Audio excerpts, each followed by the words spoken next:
How to remove credit card from Amazon account. Hi everyone, I'm here to assist you today. Without any delay, let's jump right in. First, open Amazon app on your device. Log into your account, then click on the bottom second option, which will lead you to your account page.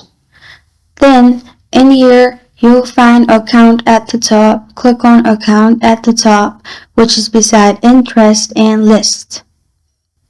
After that, you'll find this kind of screen pop up. In here, scroll down to payments, and then click on your payments. After you've clicked on your payments, you'll find this kind of screen pop up. Click on your card that you want to remove.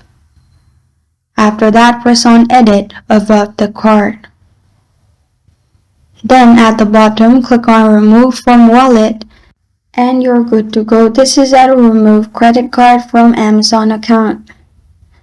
Thank you for joining me today. If this video helps you out, please leave a like and subscribe for more. Got a question or want to suggest a topic? Comment below.